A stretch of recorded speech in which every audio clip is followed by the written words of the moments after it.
যে পরিমাণ স্বামীর প্রতি অশ্রদ্ধা, অসম্মান, কটুবাক্য, সম্মানহানি, গায়রতের খেলাফ কাজ করার যা দৃষ্টান্ত আমাদের সামনে আছে। একটা মেয়ে যে স্বামীর সম্মান বোঝে না সে কিসের স্ত্রী? একটা মেয়ে যে স্বামীর সম্মান বোঝে না সে কিসের স্ত্রী? সমস্যা, আমি পারিবারিক জীবন নিয়ে আমার ভিতরে এত কথা জমে আছে, এটা বলতে গেলে আমার 3 ঘন্টা সময় লাগবে। কেন এত বেসবর? কেন এত আনুগত্যহীনতা? কেন? কথা শুনতে হবে, মানতে হবে, বিশ্বাস করতে হবে। সম্পর্ক শুধু ভালোবাসার বলে টিকে থাকে না, সম্পর্ক টিকে থাকে একে অপরের বিশ্বাসের ফলে, একে অপরের শ্রদ্ধাবোধের উপরে, একে অপরের সম্মান বোধশক্তির উপরে, এগুলোর উপর সম্পর্ক টিকে থাকে। যদি ওরা ক্ষমা চাইতো আমি মাফ করে দিতাম, যদি ক্ষমা চাইতো আল্লাহর কসম মাফ করে দিতাম। ক্ষমা না আছে, উল্টা তারা মিথ্যা প্রোপাগান্ডা চালিয়েছে। আবু তোহা আদনান হুজুর তার স্ত্রীকে তালাক দেওয়ার পরে এখন আবার তার স্ত্রী মুখ খুলেছে যে কালকে রাত্রে তালাক হয়ে গেছে। আর এটা যখনই বাংলাদেশের জনগণ শুনতে পারছে যে আদনান হুজুর তার স্ত্রীকে তালাক দিয়ে দিছে, তখন থেকে এই বাংলাদেশের মানুষ কমেন্ট বক্সের মধ্যে আলহামদুলিল্লাহ লিখে ভরে ফেলছে। আমাদের এক ভাই আবু তোহা আদনান আর তার স্ত্রীর মধ্যে তালাক হয়ে গেল। আসসালামু আলাইকুম ওয়া রাহমাতুল্লাহি ওয়া বারাকাতুহু। যারা এই মুহূর্তে ভিডিও দেখছেন তাদেরকে অনুরোধ করব দয়া করে পুরো ভিডিও সম্পূর্ণ ধৈর্য সহকারে দেখবেন। খুবই গুরুত্বপূর্ণ, অত্যন্ত ইম্পর্টেন্ট ভিডিও নিয়ে হাজির হয়েছি, উপস্থিত হয়েছে আপনাদের মাঝে। সুপ্রিয় দর্শক, সম্মানিত বন্ধুগণ, দর্শক শ্রোতা মণ্ডলী, অবশেষে স্ত্রী সাবিকুন নাহার সারাকে বাদ দিয়ে দিল আবু তোহা আদনান হুজুর, খোলা তালাক প্রদান করলেন এবং এরপর থেকেই শরীয়ত মোতাবেক তাদের মধ্যে আর স্বামী স্ত্রীর কোনো সম্পর্ক নেই। প্রিয় দর্শক শ্রোতা মণ্ডলী, মুরব্বী ওলামায়ে কেরাম এর মাশওয়ারার ভিত্তিতে সকলের উপস্থিতিতে স্ত্রী সাবিকুন নাহার সারাকে খোলা তালাক প্রদান করেছে বলে জানা গেছে আবু তোহা আদনান। অবশেষে আবু তোহা আদনানের বিচ্ছেদ ঘটল তার স্ত্রী সাবিকুন নাহার সারার সঙ্গে। একের পর এক নানা অভিযোগ বিতর্ক হচ্ছিল আবু তোহা আদনান তার স্ত্রীর কর্মকাণ্ড নিয়ে। একের পর এক নানা রকম অভিযোগ করে এসেছিল তার স্ত্রী। আবু তোহা আদনান তাকে নানা ধরনের মানসিক, শারীরিক নির্যাতন করে, অত্যাচার করে। তিনি খুব কষ্টে সংসার করছিলেন। শেষমেশ সেই কষ্ট থেকে আবু তোহা আদনান তার স্ত্রীকে মুক্তি দিলেন। চলুন কথা না বাড়িয়ে বিচ্ছেদের পর আবু তোহা আদনান হুজুর কি বলেছেন, তিনি কি বললেন আমরা সেটা শুনি তার স্ত্রীকে নিয়ে, তার উপরে ওঠা অভিযোগ নিয়ে, তারপরে কথা বলি। যে পরিমাণ স্বামীর প্রতি অশ্রদ্ধা, অসম্মান আর কটুবাক্য, সম্মানহানি, গায়রতের খেলাফ কাজ করার যা দৃষ্টান্ত আমাদের সামনে আছে। একটা মেয়ে যে স্বামীর সম্মান বোঝে না সে কিসের স্ত্রী? একটা মেয়ে যে স্বামীর সম্মান বোঝে না সে কিসের স্ত্রী? মনে করবেন না যে কেউ মাদ্রাসায় পড়লেই একদম দুধে দেওয়া তুলসী পাতা হয়ে যায়, না, ভুল ধারণা আপনার, কখনো নয়। সমস্যা, আমি পারিবারিক জীবন নিয়ে আমার ভিতরে এত কথা জমে আছে, এটা বলতে গেলে আমার 3 ঘন্টা সময় লাগবে। আর একটা ভুল তো জীবনে করতে যাবেন না, সেটা হলো যে ফ্যান্টাসিতে ভুগে অতিরিক্ত দায়িত্ব নিতে যায় না। ফ্যান্টাসিতে ভুগে অতিরিক্ত দায়িত্ব নিতে যায় না। স্ত্রী হবে কেমন? কোমল, নমনীয়, শুনবে, আনুগত্য করবে। যে কথাগুলো কোরআন সুন্নাহর মধ্যে আছে এগুলো শুনবে, আনুগত্য করবে, স্বামীর সম্মান বুঝবে। সারাদিন স্বামী বাহির থেকে কষ্ট পরিশ্রম করে বাসায় ঢুকে তার চেহারা দেখলেই যেন সব পরিশ্রম ভুলে যায়, এমন হবে স্ত্রী। ঘরে ঢুকে খাটাস খুটুস, কথা নাই, বার্তা নাই, ঝগড়াঝাটি, হ্যাঁ, খাওয়া রেডি করা, যাও খেয়ে নাও। কি মনে করেছেন? নবী করিম সাল্লাল্লাহু আলাইহি ওয়াসাল্লাম বলেছেন, আল্লাহর পরে যদি আমি কাউকে সেজদা করার আদেশ করতাম, আমি মেয়েদেরকে বলতাম তারা যেন স্বামীদেরকে সেজদা করে। সব ক্ষেত্রে সমান অধিকারের কথা আপনাকে কে বলেছে? কোন কোন ক্ষেত্রে আপনাকে অগ্রাধিকার দেওয়া হয়েছে। আপনি খুঁজছেন সমান অধিকার, আর ইসলাম দিয়েছে অগ্রাধিকার। কত বোকা আপনি! কমন সেন্স নাই, ননসেন্স। বাসায় ঘরে ঘরে প্রবলেমসগুলো চলতেছে, ঘরে ঘরে। কেন এত বেসবর? কেন এত আনুগত্যহীনতা? কেন? কথা শুনতে হবে, মানতে হবে, বিশ্বাস করতে হবে। সম্পর্ক শুধু ভালোবাসার বলে টিকে থাকে না, সম্পর্ক টিকে থাকে একে অপরের বিশ্বাসের ফলে, একে অপরের শ্রদ্ধাবোধের উপরে, একে অপরের সম্মান বোধশক্তির উপরে, এগুলোর উপর সম্পর্ক টিকে থাকে। সৌন্দর্য, ভালোবাসা তো আজ আছে কাল নাই। বিশ্বাস, রেসপন্সিবিলিটি, সবর, ইতাআত, এগুলোর উপর সম্পর্ক টিকে থাকে। তখন ভালোবাসা এত লম্বা হয় যে দেখেন অনেক চাচা চাচিরা আছে এখনো, বৈবাহিক সম্পর্ক হচ্ছে 40 বছর, এখন পর্যন্ত কোনোদিন ঝগড়া লাগে নাই। এমনকি ওই চাচিকে আপনি বলেন যে বাসার থেকে অন্য জায়গায় থাকতে, ও স্বামী মরে গেলেও ওই স্বামীর ভিটা ছাড়তে রাজি না, না, আমি আমার এই স্বামীর ভিটা ছাড়তে রাজি নই। এই তো 40 বছর আগে জেনারেশনটাকে আপনি দেখেন, আর এখনকার মেয়েদের জেনারেশনটাকে আপনি দেখেন। কিসের সেকুলার ঘরের মেয়ে আর কিসের মাদ্রাসার মেয়ে, সবই একই অবস্থা। ইল্লা মাশাআল্লাহ, ইল্লা মাশাআল্লাহ। এখন এগুলোর ফলশ্রুতিতে যখন দেখা যাবে যে কনফ্লিক্ট তৈরি হচ্ছে, তখন আবার দেখা যাবে কি আইন কানুন সমাজ, পরিবেশ সব মেয়েদের পক্ষে, দিন শেষে আপনি দোষী হয়ে যাবেন, দিন শেষে দোষটা আপনার ঘাড়ে এসে পড়বে। মানে সমস্যা ক্রিয়েট হতে হতে হতে হতে এমন একটা জায়গায় যাবে যে তখন আপনি রিয়াক্ট না করে থাকতে পারবেন না। তখন যদি আপনি কোনো রিয়াক্ট করে ফেলেন, সব দোষটা তখন আপনার ঘাড়ে গিয়ে পড়বে। এভাবে আস্তে আস্তে পরিবারগুলো ভেঙে যাচ্ছে। ভালো লাগছে না, আল্লাহ পাকের নিয়ামত ভালো লাগছে না। আর যারা দিনদার, যে স্বামীরা দিনদার, পরহেজগার, মুত্তাকি এবং দ্বীনের পথের পথিক, তাদের জন্য স্ত্রীদের ভূমিকা কেমন হওয়া উচিত? স্বামীকে স্পেস দিতে হবে, তার মাথাটাকে ঠান্ডা রাখতে হবে, তাকে আল্লাহর জন্য ওয়াকফ করে দেওয়া লাগবে যে আমার স্বামী আল্লাহর জন্য, আমার স্বামী উম্মতের সম্পদ, তার জন্য কোনো পেরেশানি না হয়, তাকে যেন এক গ্লাস পানিও ঢেলে খেতে না হয়, সে ওই টাইমটা যেন আল্লাহর দিকে দিতে পারে। এতে আমিও জান্নাতে যাব, সেও জান্নাতে যাবে ইনশাআল্লাহ। পরিবারগুলো এইভাবে হচ্ছে না। কিছু কিছু বিষয় আমি নিজেও খুব ফেড আপ। আবার অনেক সময় আমরা যারা আছে, আমরা আবার স্ত্রীদের উপর অনেক বেশি কঠোর হয়ে যাই। এত বেশি কঠোরতা দিয়েও আসলে পরিবারকে শক্ত করা যাবে না। নরম হতে হবে, সবর করতে হবে, ধৈর্য ধরতে হবে। তবে সবকিছুর একটা সীমা আছে। ওই সীমা অতিক্রম করে গেলে তখন কি আর করার? তখন আসহাবুল কাহফ হয়ে যেতে হবে। আসহাবুল কাহফ, নিজের কবরের ফিকির নিজে করি, নিজের পথ নিজে বুঝি, কিছু করার নাই তো। আর সবার একটাই সমস্যা, আমার স্বামী ভালো না, আমার স্বামী ভালো। তার ধারণা যে তার স্বামী ভালো না, বাকিদের সবার স্বামী ভালো। নবী সাল্লাল্লাহু আলাইহি ওয়াসাল্লামের সামনে যখন কোনো মেয়ে এভাবে র্যান্ডমলি স্বামীর নামে অপবাদ দিত, মিথ্যাচার করতো বা অভিযোগ আরোপ করতো, আল্লাহ নবী সাল্লাল্লাহু আলাইহি ওয়াসাল্লাম রাগ হতেন। সে আপনার ভরণ পোষণ দেয়, আপনাকে খাওয়ায়, আপনাকে পড়ায়, আপনার সিকিউরিটি দেয়, আপনার সম্মান রক্ষা করে, সারাটা জীবন আপনার জন্য একদম তেজপাতা বানায় ফেলে দিল।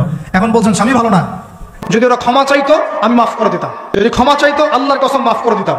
ক্ষমা না আছে, উল্টা তারা মিথ্যা প্রোপাগান্ডা চালিয়েছে। আবু তো আদনান হুজুর তার স্ত্রীকে তালাক দেওয়ার পরে এখন আবার তার স্ত্রী মুখ খুলেছে যে কালকে রাত্রে তালাক হয়ে গেছে। আবু তো আদনান হুজুরের ওয়াইফের মুখ থেকে এই সকল কথাগুলো শোনার পরে যেই কেউ ভাববে আদনান হুজুর আসলে চরম থেকে চরম খারাপ। আদারওয়াইজ তার বউকে এইভাবে ছেড়ে দিত না। শুধুমাত্রই তার বিরুদ্ধে কিছু কথা বলার কারণে নাকি তার ওয়াইফকে ছেড়ে দিয়েছে। আর এটা যখনই বাংলাদেশের জনগণ শুনতে পারছে যে আদনান হুজুর তার স্ত্রীকে তালাক দিয়ে দিছে, তখন থেকে এই বাংলাদেশের মানুষ কমেন্ট বক্সের মধ্যে আলহামদুলিল্লাহ লিখে ভরে ফেলছে। সবাই অনেক খুশি হয়েছে সংসারটা ভেঙে যাওয়ার কারণে। অনেকের এও দাবি যে আদনান হুজুরের মতো বউ যদি কারো ঘরে থাকে তাহলে তার জীবন তছনছ হয়ে যাবে, তার বিরুদ্ধে একের পর এক অভিযোগ তারা তুলেই ধরে যাবে। আর এই জন্য আদনান হুজুর নাকি একটি সঠিক সিদ্ধান্তই নিয়েছেন। গতকাল এরকম আনুষ্ঠানিকভাবে তারা একত্রে দুইটি পরিবার হয়। ওইখানে বড় বড় আলেম ওলামা উপস্থিত ছিল। ইসলামী শরিয়ত অনুযায়ী আদনান হুজুর তার স্ত্রীকে তালাক দেয়। এই খবরটির সাথে সাথে পুরো সোশ্যাল মিডিয়ার মধ্যে ছড়িয়ে যায়। আমি ব্যক্তিগতভাবে কখনোই কারো সংসার ভেঙে যাক এটা চাই না, কারণ একটা সংসার ভাঙা খুবই সহজ, তবে সেই সংসারটাকে জোড়া লাগানো অনেক কঠিন। আদনান হুজুর তার জায়গা থেকে হয়তো একটি ভালো ডিসিশনই নিয়েছে তার ভালোর জন্য। অন্যদিকে এই সংসারে কিন্তু কিছু সন্তান রয়েছে, তাদের জীবনের প্রতি কি তারা দুইজন তাকিয়েছে নাকি শুধু নিজের স্বার্থটাই দেখে গিয়েছে? আজকে সেই সন্তানগুলো তার মাকে যেভাবে হারাবে সেভাবে তার বাবাকেও হারাবে। বাবা আরেকজনকে বিয়ে করে সংসার সাজাবে, অন্যদিকে মা আরেকজনকে বিয়ে করে সংসার সাজাবে। কারণ এর আগেও আদনান হুজুরও বিয়ে করেছিল, তার মাও আরো দুইটা বিয়ে করেছিল। তার মানে এরা আরো বিয়ে করতেই পারে। দুজনের কেউই তো ভালো না, দুজনেই তো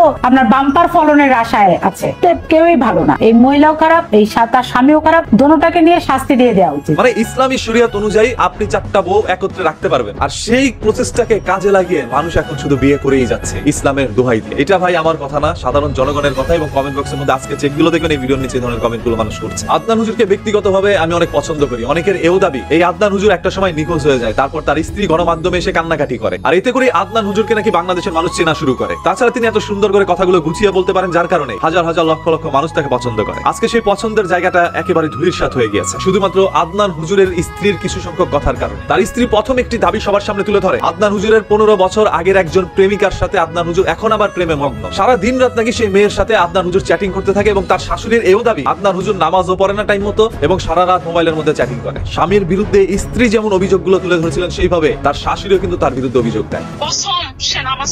আমার একার মতামতে তার কিছু যায় আসে না, যেহেতু হাজার হাজার লক্ষ লক্ষ মানুষ আলহামদুলিল্লাহ বলছে, সেহেতু ওই লক্ষ মানুষের কথাটাই প্রাধান্য দিতে হবে, কারণ তারাও তো বুঝে শুনেই আলহামদুলিল্লাহ বলেছে। আমাদের এক ভাই আবু তোহা আদনান আর তার স্ত্রীর মধ্যে তালাক হয়ে গেল। একজন দ্বীনের দায়ী আল্লাহ, তার সংসারটা ভেঙে গেল। এখন আবু তোহা আদনান দোষী না তার স্ত্রী দোষী, এগুলা বাস বিচার করার দরকার আমাদের নাই। সত্য মিথ্যা আল্লাহ ভালো জানে। কিন্তু দিন শেষে বিষয়টা কি দাঁড়ালো? আবু তোহা আদনান হয়তো আরেকটা বিয়ে করবে, সে আরেকজন স্ত্রী পাবে, তার স্ত্রী আরেকজন স্বামী গ্রহণ করবে, আরেকজন স্বামী পাবে। কিন্তু যেই দুটো বাচ্চার দায়িত্ব তারা নিয়েছিল, তাদের মধ্য থেকে আল্লাহ তাআলা নতুন যে দুটো প্রাণের সঞ্চার করেছিল, ওই দুটো বাচ্চা তো কিয়ামত পর্যন্ত নতুন করে আর কোনো মা বাবা পাবে না। এজন্য আল্লাহ বললেন, ও ঈমানদার পুরুষেরা সাবধান হয়ে যাও, স্ত্রী আর সন্তানের ফিতনায় পড়ে যেও না। তাদেরকে ইসলামের মধ্যে চালাতে না পারলে কিয়ামতের ময়দানে তারাই তোমার বিরুদ্ধে মামলা দায়ের করবে। সম্ভাবনা আছে না নাই? শতভাগ সম্ভাবনা। যত দিন যাচ্ছে ডিভোর্স, তালাক সংসার ভাঙ্গন এটা কি কমতেছে না বাড়তেছে? আপনারাই তো সাক্ষী ভাই। আজ থেকে 50 বছর আগে ডিভোর্সের হার যত ছিল, আজকে ডিভোর্সের হার কি তত কম না বেশি? অনেক বেশি। ডিভোর্সের হার অন্যতম অনেক বেশি, তার কারণ পরকীয়ার হারও বেশি, অবৈধ সম্পর্কের হারও বেশি। অবৈধ সম্পর্ক বাড়ছে, পরিবার নষ্ট হচ্ছে, ডিভোর্স হচ্ছে, তালাক হচ্ছে।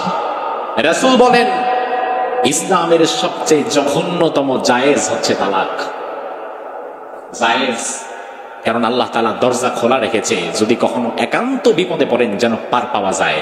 কিন্তু এটা উৎসাহ ইসলাম করেনি, বরং তালাকে ইসলাম আপনাকে অনুৎসাহিত করে। আর এখন তো মাশাআল্লাহ কিছু মানুষ মুখে মুখে তালাক দেয়, ঝগড়া লাগলি বউরে আগে কয় আরেকবার আরেকটা কথা কইলে কিন্তু তোর তালাক দিয়ে দেব। এমন মানুষ আছে না? মানে ঝগড়া লাগলেই তার মুখে তালাক একটা অটোমেটিক চলে আসে। এই যে আজকে আমাদের এক ভাই আবু তহা আদনান আর তার স্ত্রীর মধ্যে তালাক হয়ে গেল। একজন দিনের দায়ী আল্লাহ, তার সংসারটা ভেঙে গেল। এখন আবু তহা আদনান দোষী না তার স্ত্রী দোষী, এগুলা বাস বিচার করার দরকার আমাদের নাই। সত্য মিথ্যা আল্লাহ ভালো জানে। কিন্তু দিন শেষে বিষয়টা কি দাঁড়ালো? আবু তহা আদনান হয়তো আরেকটা বিয়ে করবে, সে আরেকজন স্ত্রী পাবে, তার স্ত্রী আরেকজন স্বামী গ্রহণ করবে, আরেকজন স্বামী পাবে। কিন্তু যে দুটো বাচ্চার দায়িত্ব তারা নিয়েছিল, তাদের মধ্য থেকে আল্লাহ তাআলা নতুন যে দুটো প্রাণের সঞ্চার করেছিল, ওই দুটো বাচ্চা তো কিয়ামত পর্যন্ত নতুন করে আর কোনো মা বাবা পাবে না। এই জন্য বিবাহের পূর্বে চিন্তা ভাবনা করে বিয়ে করেন। আপনার স্ত্রী শুধুমাত্র আপনার শয্যা সঙ্গী নয়, সে আপনার সন্তানের মা। যদি দেখেন এই নারীর মাঝে মাতৃত্বের গুণাবলী নাই, এই নারী আমার সন্তানের মা হওয়ার মতো যোগ্যতা রাখে না, এই নারী বিবাহের পূর্বে বহু হারাম সম্পর্কের মধ্যে লিপ্ত ছিল, বিয়ের পরেও তার ভালো হওয়ার কোনো সুযোগই নাই, ইচ্ছাও নাই, সে দিনের পথে ফিরে আসে না, এমন নারী যত সুন্দরী হোক না কেন, যদি আপনি ফিতনায় পড়ে তাকে বিয়ে করেন, হয়তো স্ত্রী পাবেন, সন্তানের মা পাবেন না। 2-4 মাস বা 2-6 বছর পরে হলেও অটোমেটিক্যালি তালাক হয়ে যাবে, রাখতে পারবেন না। এই জন্য সংসারগুলোকে ইসলামের মধ্যে আনেন, নয়তো এই ফিতনার জামানায় সংসার টেকাতে পারবেন না।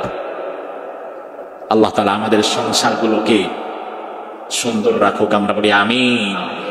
শয়তান সবচেয়ে খুশি হয় তালাকে, পরিবার যদি ভাঙতে পারে সবচেয়ে খুশি হয় শয়তান। রাসূল একটা হাদিসের মধ্যে বলেন, শয়তান যখন তার সিংহাসনে বসে, সব ছোট ছোট শয়তানেরা আসে।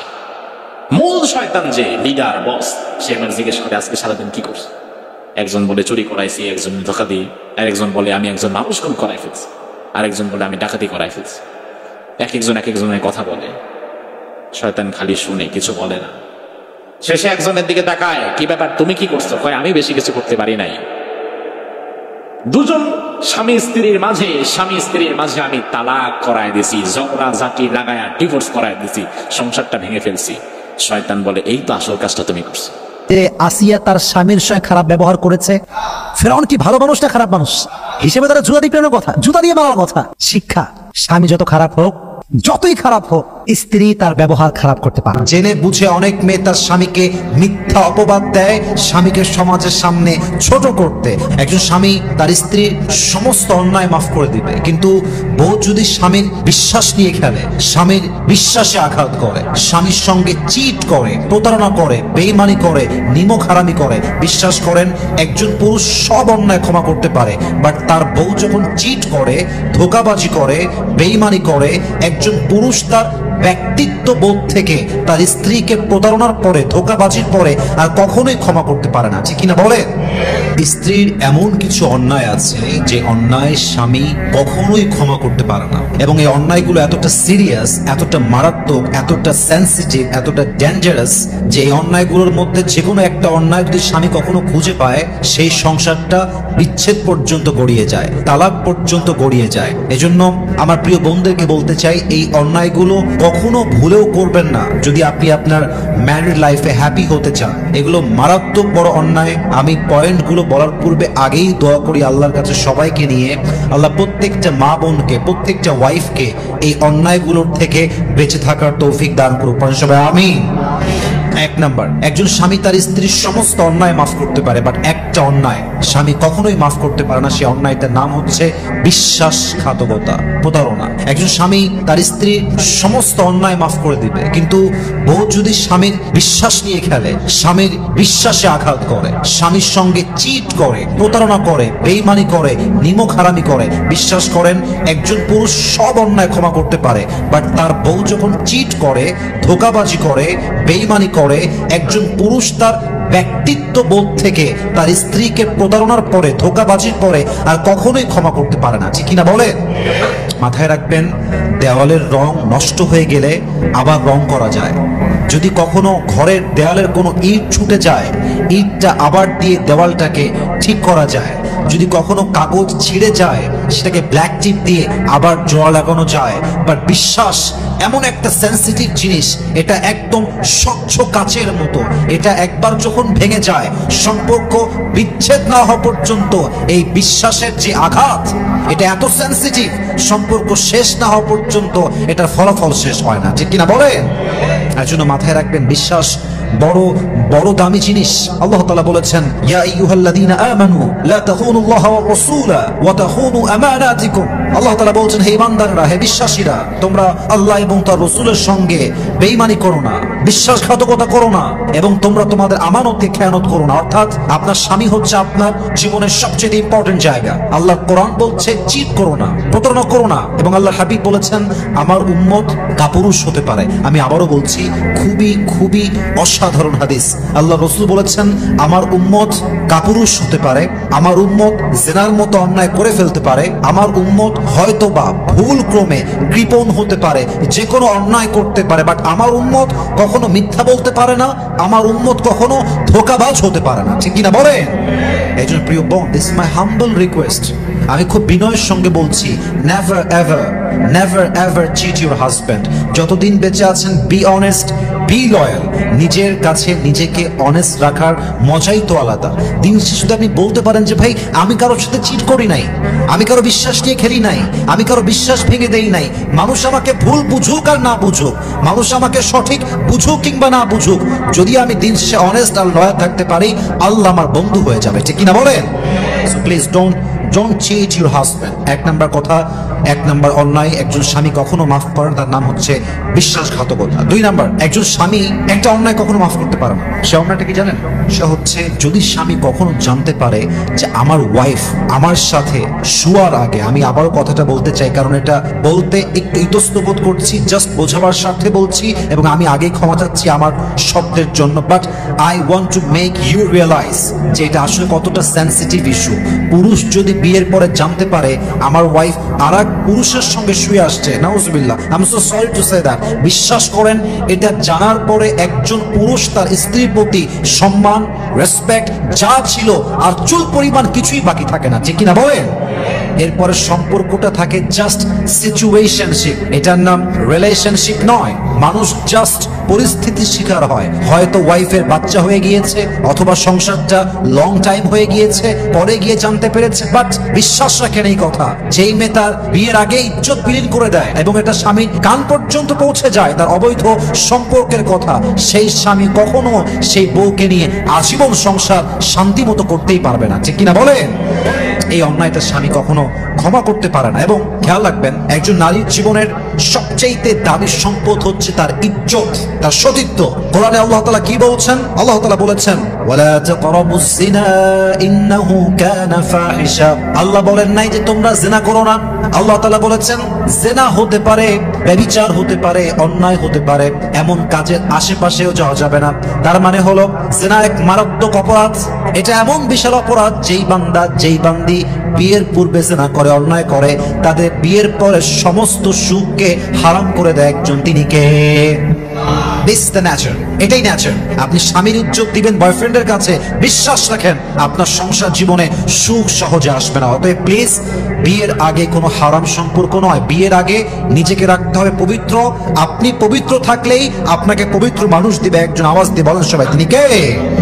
তিন নাম্বার যে অন্যায়টা স্বামী কখনোই মাফ করতে পারে না সেই অন্যায়টা হচ্ছে স্বামীর বিরুদ্ধে মিথ্যাচার করা। জেনে বুঝে অনেক মেয়ে তার স্বামীকে ব্লেম করে নিজের চরিত্র ঢাকতে। জেনে বুঝে অনেক মেয়ে তার স্বামীকে মিথ্যা অপবাদ দেয় স্বামীকে সমাজের সামনে ছোট করতে। আমার বড্ড অবাক লাগে, কিছু মেয়ে স্বামীর বিরুদ্ধাচারণ করে, স্বামীর এগেইনস্টে কথা বলে, স্বামীকে মিথ্যা ব্লেম দেয়, আবার সেই মেয়েটাই স্বামীর কাছে ভালোবাসা চায়, সেই মেয়েটাই স্বামীর কাছে রেসপেক্ট চায়। আপনি মিথ্যা ব্লেম দিবেন, যেই অন্যায়টা স্বামী করে নাই তা তার মাথার উপরে চাপাই দিবেন, আবার সে স্বামীর থেকে ভালোবাসা চাইবেন। আমি বলবো how funny it is, how can you expect like this. আমার মনে হয় কাউকে মিথ্যা ব্লেম চাপিয়ে দিয়ে তার থেকে রেসপেক্ট আশা করা, এটা কখনো একজন বুদ্ধিমান মানুষের কাজ হতেই পারে না, ঠিক কিনা বলেন? অতএব ডোন্ট ব্লেম ইউর হাজব্যান্ড। যা হয়ে গেছে হয়ে গেছে। নিজের চরিত্র ঢাকতে, নিজের অন্যায়কে ঢাকতে স্বামীকে মিথ্যা অপবাদ দিবেন, তখনই মাথায় রাখবেন সংসার 90% ভেঙে গেছে, এখন জাস্ট তালাক পেপারে সই করাটা আপনাদের বাকি আছে। অতএব never ever in your married life please don't blame on your husband. আমার স্বামী ভালো হোক খারাপ হোক, এটা আমার স্বামী, আমার স্বামীকে আমি বেঁচে থাকা অবস্থায় মিথ্যা অপবাদ দিতেই পারবো না, ঠিক কিনা বলেন? স্বামী কখনো মিথ্যা অপবাদ সহ্য করতে পারে না। 3 নাম্বার। 4 নাম্বার হচ্ছে, এটা বলে আমি আমার লেকচারকে শেষ করতে চাই, সেটা হচ্ছে কিছু ওয়াইফ কিংবা কিছু নারী আছে যাদের মুখে যদি 10টা কথা বের হয় 9টাই বের হয় মিথ্যা। ইভেন অনেক ওয়াইফ আছে বেঈমান টাইপের, চগলখোর টাইপের, মিথ্যাবাদী টাইপের। বিশ্বাস রাখেন, স্বামী যখন বুঝে ফেলে যে আমার বউটা মিথ্যাবাদী, কথায় কথায় মিথ্যা বলে, তার পুরো জীবনটাই মিথ্যা, তার ভালোবাসা মিথ্যা, তার আচরণ মিথ্যা, তার কথা মিথ্যা, বিশ্বাস করেন ফারাজাল্লানাতুল্লাহি আলাল কাযিবিন, এই আয়াতটা সবসময় মাথায় রাখবেন। আল্লাহ তাআলা মিথ্যাবাদীদের উপরে লানত করেছেন। যারা মিথ্যাবাদী এদের উপর আল্লাহর অভিশাপ নাযিল হতে থাকে। আর মিথ্যাবাদী কখনো কারোর সঙ্গে সংসার জীবনে আজীবন লং লাস্ট করতেই পারে না, ঠিক কিনা বলেন? মিথ্যা বলবেন না স্বামীর সামনে, যা সত্য তা প্রকাশ করবেন। সম্পর্ক টিকলে টিকবে আল্লাহর ভরসায় সবকিছু। বাট যতদিন বেঁচে আছি, যে বিষয়টা আমার স্বামী জেনেই যাবে, লুকাবার কোনো ওয়ে নাই। আমি বেঁচে থাকতে স্বামীর সামনে মিথ্যা নয়, আমার জবান দিয়ে সত্য কথাই বলবো, ঠিক কিনা বলেন? আল্লাহ তাআলা বলেছেন, ইয়া আইয়ুহাল্লাযীনা আমানু তাকুল্লাহা ওয়া কুনু মা'আস সাদিকিন, O you who believed speak the truth and be with the people of believers, be with the people those who speak always truth। যারা সত্য বলে, যারা সত্যবাদী, তাদের সঙ্গে থাকো এবং তুমিও তোমার জবান দিয়ে সত্য কথা বলো। এই আদেশটা দিয়েছে একজন, আওয়াজ দিয়ে বলেন সবাই, তিনি কে?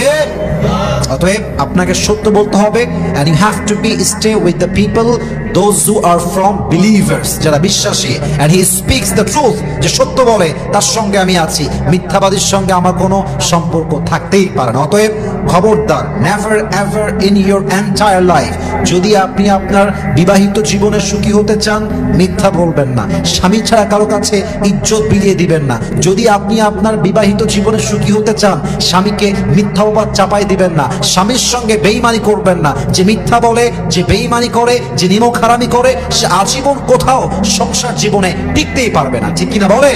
ঘরের মধ্যে আমরা নামাজ কায়েম করব, বলেন না ইনশাআল্লাহ। ঘরের বউ যার ভালো, দুনিয়াতে তো আল্লাহ পাক তাকে জান্নাত দিয়ে দিয়েছেন, একটা ছোটখাটো জান্নাত তার ঘরে আছে, ঠিক না? আর ঘরের বউ যদি খারাপ হয় তাহলে তো মাথা নষ্ট হয়ে গেল। আলেমের ঘরে বউ যদি খারাপ হয় অবস্থা কি হবে? এই কয়েকদিন ধরে social media, television, online portal খোলা যায় না কেন? কোন বক্তার বউ আর বক্তার সাথে ব্যাপক দ্বন্দ্ব, ঠিক না? আবু তোহা আদনান আর তার বউ সাবিকুন নাহার, উনি এক স্ট্যাটাস দেয়, এই এক স্ট্যাটাস দিচ্ছে, সে এক স্ট্যাটাস দিচ্ছে, উনি লাইভে আসছে, কি এক বিদিকিস্তি অবস্থা। মানুষের পার্সোনাল ম্যাটার গুলো আমাদের এত শুনতে হবে কেন? মানুষের ঘরোয়া ব্যাপারগুলো আমাদের এত শুনতে হবে কেন? আর এগুলো আবার মানুষ শুনতে এত মজা পায়, মানুষের বিপদ শেখায়, অন্যের সমালোচনা, অন্যের বউ কি করেছে, অমুকে কয়টা বিবাহ করতে চেয়েছে, এটা নিয়ে তার মাথা নষ্ট হয়ে গেছে। নিজে 32টা প্রেম করে বসে আছে, এটা নিয়ে কোনো চিন্তা নেই। কথা ঠিক না? বেটা জোরে বলে, মানে অন্যের ঘরের অশান্তি নিয়ে উনি খুব মজা পাচ্ছে, নিজের ঘরে কোনো খবর নেই। আমার প্রশ্ন হচ্ছে এই ব্যাপারে, এটা তাদের একান্ত ব্যক্তিগত ঘরোয়া ব্যাপার, এই সমস্ত ব্যাপারগুলো অনলাইনে আসাই উচিত না, তাদের ব্যাপারে কোনো মন্তব্য করাই উচিত না। উভয় কসম খেয়ে বসে আছে, বউ কসম কাটে, স্বামীও কসম কাটে, তো আপনি কার পক্ষে কি বলবেন? যারা উভয় কসম করে ফেলেছে, ফয়সালা কে করবেন এখন? আরো জোরে বলেন, আল্লাহ পাক করবেন। সুতরাং এই ব্যাপারে আপনারা সবাই নীরব থাকবেন, কেউ কোনো মন্তব্য করবেন, কথা মনে থাকবে না ইনশাল্লাহ। যার যারা আমল নামা নিয়ে কিয়ামতের ময়দানে শেষ হবে। আমরা কেন একজনের পার্সোনাল বিষয় নিয়ে মন্তব্য করে আমরা গুনার ভাগীদার হবো? আমরা নিজে জাহান্নামের আগুন লাকড়ি হবো কেন? অন্যের অপরাধের বোঝা আমরা কেন বহন করতে যাব? আল্লাহ পাক আমাদেরকে বোঝার তৌফিক দান করেন। আল্লাহ পাক আমাদেরকে হেদায়েতে কামিলা নসিব করেন। জোরে কোন আমিন বলেন। আর আমাদের ঘরে সব আছে, শুধু ভালোবাসা নাই। ঠিক কিনা বলেন? ঘরের মধ্যে এসি আছে, ফ্রিজ আছে, জাজিম আছে, সুন্দর বিছানা আছে, কম্বল আছে, এয়ার কন্ডিশন লাগানো, একেবারে চতুর্পাশ থেকে গ্লাস বন্ধ হয়ে গেলে নিস্তব্ধ নীরবতায় আরামে ঘুমায় থাকা যায়। এত সুখের মধ্যে থাকার পরেও ঘরের মধ্যে জাহান্নামের আগুনে জ্বলে। ঠিক না ভাই? আল্লাহ আমাদেরকে হেদায়েত দান করুন। সবাই একটু জোরে কোন আমিন। আর ঘরের মধ্যে যদি কারো শান্তি না থাকে, ওই ঘর আর ঘর থাকে, ওটা জাহান্নামের টুকরা হয়। ঠিক কিনা ভাই বলেন? কিসের টুকরা হয়? জাহান্নামের টুকরা হয়ে যায়। আল্লাহ পাক যেন আমাদের প্রত্যেকটা ঘরগুলোকে কোরআনের মিলান নসিব করেন। জোরে কোন আমিন। সম্মানিত বন্ধুগণ, দর্শক শ্রোতা মণ্ডলী, আপনারা জানাবেন আপনাদের মতামত, ওপিনিয়ন, আপনারা কি বলতে চান, আপনারা কি বলবেন। আসলে আবু তোহা আদনান হুজুরের যে সংসার আজকে ভেঙে গেল, তার সংসারে যে ফাটল ধরেছে, এটা কোনোভাবেই কেউ চায়নি। একটা সম্পর্ক টিকিয়ে রাখা অনেক অনেক কঠিন, কিন্তু দেখেন সম্পর্কটা ভেঙে গেল কত সহজে। আজকে তাদের এই বিচ্ছেদের প্রভাবটা সব থেকে তাদের সন্তানদের উপরে পড়বে। তাদের বাচ্চা আছে দুটি, এবং সেই বাচ্চা দুটির উপরে এর একটা বড় প্রভাব পড়বে। তারা বাবা মায়ের আদর স্নেহ থেকে, ভালোবাসা থেকে বঞ্চিত হয়ে গেল বলা যায় এই বিচ্ছেদের কারণে। আবু তোহা আদনানের স্ত্রীর উচিত ছিল যত যাই হোক সে